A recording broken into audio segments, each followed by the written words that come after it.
We are going to have to apply a 4-minute limit to backbench speakers. Mr. Paul Scully. Thank you, Mr. Robertson, and it's a pleasure to serve under your chairmanship. It's also a pleasure and a real privilege to follow the Honourable Member for Birmingham Yardley, who made a typically passionate speech on something that she really does care for about and has a real expertise in.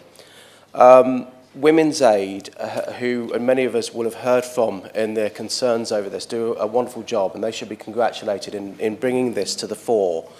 It was only just a little recently that we actually, many of us were in speakers' apartments listening to the tragic tale of Claire Throssell and her loss, with her children dying at the hands of her partner. I've spoken before, again, about a personal family situation. When I talk about the fact that this can really happen to anybody, it doesn't have to be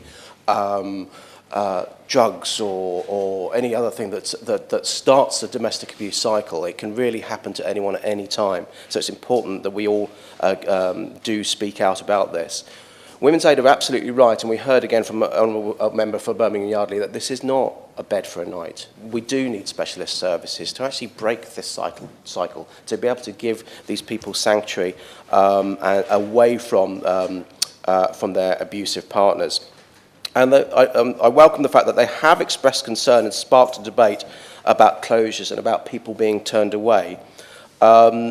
But I also then look at the fact that the government are investing £20 million for local authorities to increase the bed space building on the increase in provision by 9% since 2010. And I know the local government, the national government take the view that the local government is best placed for local response, but we do need to look at the fact that over 2/3 of women flee to refuges outside their local area. And there is also concern about the capacity for local commissioners as well. And I suppose in giving people local authorities greater power, there's always going to be a gap actually in terms of devolving power from national government to local government and building up that expertise. And we really must, however this is resolved, make sure that that capacity is at a local or regional level.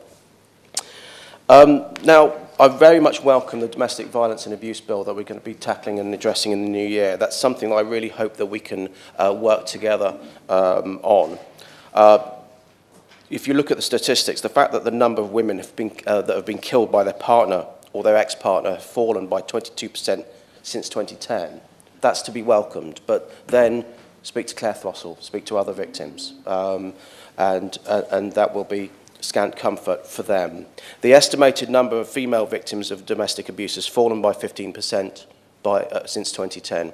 But again, if you look at each and speak to each individual victim of domestic abuse, they really can't see, and rightly so, beyond their own personal circumstance. And there's an increase of 4% in the conviction rate of CPS domestic abuse-related prosecutions.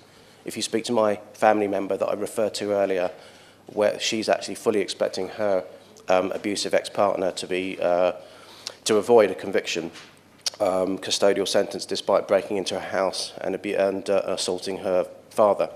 Again, this is going to be of real concern to her, or little concern to her. So I hope that in the future we can work out this, and I'm glad to hear that the Minister has not dismissed the idea of national funded service, but I hope we can come together to find a situation that works for each and every victim of domestic abuse, that we can break the cycle together. Thank you. Colleen Fletcher.